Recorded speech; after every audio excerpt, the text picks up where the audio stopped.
Bathroom को design करते या बनवाते ऐसी गलतियां कर देते हैं जिसकी वजह से हमें पैसे भी हमारे वेस्टेज होते हैं, काफ़ी मेंटेनेंस करनी पड़ती है और दिक्कतें आती हैं। ये 10 गलतियां आप मत करना जब भी आप अपना बाथरूम बनाओ या डिज़ाइन करो। सिंपल सी चीज़ें हैं, बस 10 मिनट लगा के सुन लो और अच्छा बाथरूम, ट्रेंडी बाथरूम आपका बन जाएगा।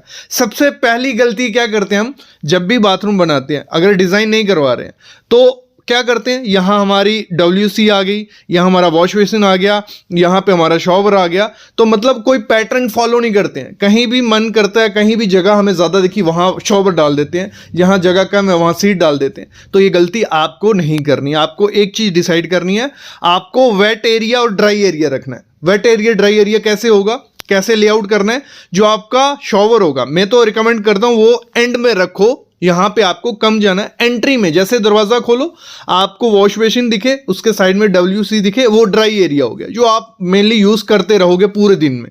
लेकिन वेट एरिया ऐसा रखना है साइड पे जो आपको सुबह यूज करना है और फिर बार बार नहीं। अगर आपका वेट एरिया पहले होगा वो गीला रहेगा, जब भी आप सीट यूज़ करने जाओगे, वॉश बेसिन यूज़ करने जाओगे, आपके पाँव गंदे होंगे, फर्श गंदा होगा और मेंटेनेंस आपको कंटिन्यू करनी पड़ेगी। तो सिंपल फंडा क्या है, वेट एरिया अलग रखो, ड्राई एरिया अलग रखो, शॉवर पीछे चला गया, बाकी चीज़ें हमारी आगे आ गई। ये पहली गलती है जो हम लोग करते हैं, आपको नहीं करनी है। दूसरी चीज़ क्या करते हैं, वेंटिलेशन। वेंटिलेशन क्या हो गया, मतलब बाथरूम में आपको मैं तो बोलता हूँ विंडो भी, छोटी सी विंडो भी प्रोवाइड करो और साथ में एग्जॉस्ट फैन भी मस्ट लगाओ। इससे होगा क्या, एक तो स्मेल बाथरूम में नहीं रहती है, दूसरा आपका बाथरूम हमेशा वहाँ पे एल्गी या कीड़े वो इतने ज़्यादा नहीं होंगे। तो छोटी सी विंडो रख लो, उस पर आजकल विंडो का क्या होता है कि बहुत अच्छी नहीं दिखती है बाथरूम में, लोगों के माइंडसेट ही है। तो आपको क्या करना है, उस पर काफ़ी डिज़ाइन के ग्लासेस आ गए हैं, ग्लासेस यूज़ कर सकते हो या ऐसे लोवर्स यूज़ कर सकते हो। और वेंटिलेशन के लिए एग्जॉस्ट फैन अच्छा नहीं लगता है। आजकल पॉलीकैब के इतने प्यारे एग्जॉस्ट फैन आए हैं, जो भी पैटर्न कलर आपको चाहिए वो आप लगाओ, बहुत ट्रेंडी लगेगा। तो ये मस्ट करना है एग्जॉस्ट फैन, प्लस विंडो आपको करनी है। और जब भी सीट लगानी है, WC लगानी है आपको, उसमें 2 ऑप्शन हमारे पास होते हैं, S ट्रैप लगाएंगे या P ट्रैप। देखो P ट्रैप कभी भी यूज़ करोगे इसमें इतनी ज़्यादा स्मेल नहीं आती है, तो मैं तो रिकमेंड करता हूँ कि अपनी सीट P ट्रैप के साथ ही लगाओ। S ट्रैप से थोड़ी बहुत स्मेल आने के चांसेस हो जाते हैं। अगली गलती क्या करते हैं हम जब भी बाथरूम डिज़ाइन करने, लाइटनिंग। मतलब लाइट आप क्या करते हो, या तो बल्ब लगा देते हो या ट्यूब लाइट लगा दिया। इतनी कम लाइट बाथरूम में होगी, वो तो ना तो मन करेगा जाने का, ना वो इतना अच्छा दिखता है। आपको ट्रेंडी बनाना है तो लेयर लाइटिंग करो। लेयर लाइटिंग क्या होगी, आपकी सीलिंग में लाइट्स रख सकते हो। और इसी में काफ़ी लोगों का क्वेश्चन होता है कि सर सीलिंग में कौन सी सीलिंग करवाएं हम, POP करवा सकते हो। जी हाँ, POP करवा सकते हो, लेकिन उसके ऊपर आप कोशिश करना वाटरप्रूफिंग पेंट करवाना, कि क्योंकि जो स्टीम वगैरह बनती है उससे थोड़े बहुत चांसेस होते हैं कि खराब हो जाएगी आपकी POP की सीलिंग। तो बेस्ट रिकमेंड मैं करता हूँ PVC की फॉल सीलिंग करवाओ और उसमें लाइटिंग रखो। और फिर लेयर लाइटिंग आपको करनी है। POP की फॉल सीलिंग में लाइट रख ली, फिर आपको दीवार पे लाइटिंग यूज़ करनी है। आप मिरर्स में लाइट यूज़ कर सकते हो, आप निश जो बनाई है वहाँ यूज़ कर सकते हो। और लेयर लाइटिंग होगी तो अच्छा भी है। और लेयर लाइटिंग में आपको 2 किस्म की लाइट यूज़ करनी है, एक तो वार्म वाइट, कुछ ऐसी मतलब लाइट आपको रखनी जब भी आप नहाने जा रहे हो या यूज़ कर रहे हो जैसे भी बाथरूम, तो कोजी लाइट हो। जब आप टास्क कर रहे हो, आप ट्रिमिंग कर रहे हो, हेयर कटिंग कर रहे हो, शेव कर रहे हो, तो आपको कूल वाइट टास्क लाइट रखनी है। मतलब लाइटिंग में भी बहुत ध्यान देना है आपने बाथरूम को डिज़ाइन करते हुए। अगली गलती होती है कि हम क्या करते हैं, वाटरप्रूफिंग नहीं करते हैं अपने बाथरूम की। हम सेकंड स्टोरी पे घर बनाते हैं तब भी दिक्कत होती है। अगर वाटरप्रूफिंग नहीं की है फ्लोरिंग में तो होगा क्या, टाइल में से पानी अंदर चला जाता है, थोड़ी भी सीलन आपके नीचे छत पे दिखने लग पड़ेगी तो बहुत खराब लगेगी। तो आपको वाटरप्रूफिंग पहले करनी है। सिर्फ फ्लोरिंग की वाटरप्रूफिंग करके नहीं चलेगा। आपको करना है क्या, जब आपकी पाइप इंस्टॉल की जा रही है, ठीक है, पाइप फिट की जा रही है, तो उस दौरान आपको क्या करना है, हाइड्रो टेस्ट करना है। मतलब जब आपकी पाइप लग जाती है, जॉइंट्स वगैरह लग जाते हैं, तो उसमें एक प्रेशर दिया जाता है इस द्वारा, ठीक है, हाइड्रो टेस्ट किया था, पूरा प्रेशर छोड़ा जाता है पाइप में, जहां जहां लीकेज होगी वो उसी दौरान आपको दिख जाएगी। उसके बाद आप उसको रिपेयर कर लो, ठीक है, रिपेयर करके फिर प्लास्टर करके टाइल लगाओ। नहीं तो बिना टेस्ट किए आप टाइल लगाओगे, बाद में सीलन आएगी तो आपकी टाइल निकलने के चांसेस बहुत ज़्यादा हो जाते हैं, दीवार की टाइल। और दूसरा वहाँ टाइल हमेशा गीली गीली रहेगी और आपके बाथरूम में स्मेल रहने वाली है, ये दिक्कतें आती है। तो वाटरप्रूफिंग मस्ट करना। अगली चीज़ होती है, गलती होती है, स्लोप नहीं देते। स्लोप आपको जितनी ज़्यादा मैक्सिमम स्लोप आप दे सकते हो उतनी ज़्यादा स्लोप दो, क्योंकि अगर पानी रुकेगा तो वहाँ पे एक तो स्टेन रहेंगे, दाग रहेंगे, दूसरा स्मेल आपके बाथरूम में रहने वाली है। तो उसको बोल देना टाइल वाले को, अगर हमारे बाथरूम में पानी रुका तो हम पैसे आपको नहीं देंगे, स्लोप प्रॉपर रखना।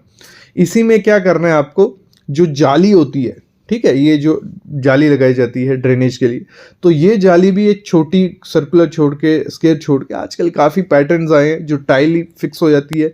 जैसी टाइल है वैसे ही हॉरिजेंटली आप इसको लगाओ, जितना बड़ा ड्रेन होगा उतने चांसेस है कि अच्छे से पानी जाएगा और देखने में भी बहुत प्यारा ये लगता है।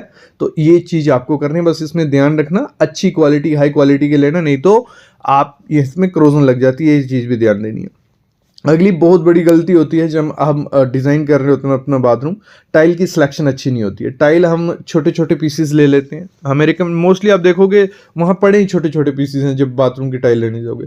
ये गलती कभी नहीं करना, जितने ज़्यादा जॉइंट्स होंगे उतना ज़्यादा गंदा बाथरूम आपका दिखने वाला है, उतनी ज़्यादा मेंटेनेंस आपको करनी पड़ेगी। और इसमें कलर्स अच्छे से चूज़ करना, ऐसे ग्रे वाइट ये कलर स्टेन दाग मेंटेनेंस बहुत ज़्यादा दिखती है। तो बड़ा प्लैंक आपको अपनी फ्लोरिंग में लगाना है, जितना बड़ा प्लैंक लगाओगे उतने कम जॉइंट्स आएंगे, उतनी कम मेंटेनेंस करनी पड़ेगी।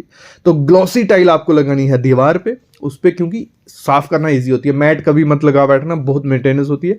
नीचे आप मैट लगाइए, नीचे आप मैट लगाओगे, पानी गिरेगा, जब आप उसको साफ करोगे तो इजी साफ हो जाएगी। तो नीचे मैं रिकमेंड करता हूँ मैट टाइल, एंटी स्किड लेना, ठीक है, ऊपर वाली आप ग्लॉसी टाइल यूज करो।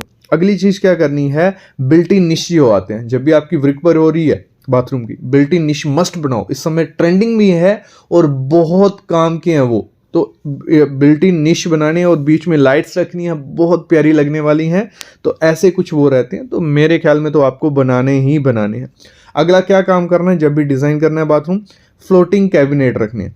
फ्लोटिंग कैबिनेट से होगा तो एक तो वो बहुत प्यारे लगने वाले हैं, दूसरा नीचे लाइट्स यूज़ करो, इजी मेंटेनेंस, क्लीनिंग इजी हो जाती है। और एक चीज़ मैं रिकमेंड करूँगा, जब भी आप बाथरूम में अपना कैबिनेट्स बना रहे हो, एक तो BWP के प्लाई के सिवा कोई प्लाई नहीं लगानी है। BWP नोट कर लो, जिस कंपनी में लोगे, ड्यूरो, सेंची प्लाई, ग्रीन प्लाई, किसी भी कंपनी लोगे, BWP लगाना, खराब नहीं होगी, लाइफ उसकी डबल हो जाने वाली है।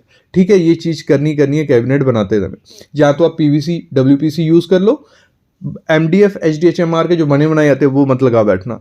अगली चीज़ है गीज़र। गीज़र देखो, गीज़र एक ऐसी चीज़ है, मस्ट रिक्वायरमेंट है हमारे बाथरूम की, लेकिन उनके जो सिलेंड्रिकल शेप है बहुत टिपिकल्स हैं, बहुत ख़राब लगते हैं देखने में। तो मैं तो रिकमेंड करता हूँ गीज़र पे थोड़ा बहुत इन्वेस्ट करना, जितना प्यारा उसका शेप होगा उतना ज़्यादा वो अच्छा लगने वाला है। आजकल मार्केट में काफ़ी शेप्स आपको देखने को मिलेंगी, स्क्वायर, रेक्टेंगुलर और हॉरिजॉन्टल, जिसमें बहुत प्यारे वो लगने वाले हैं। बस एक चीज़ का ध्यान रखना, कंपनी के साथ जाना, लोकल ब्रांड के साथ जाओगे तो इनमें लीकेज के चांसेस देखने को मिलते हैं, ये चीज़ें।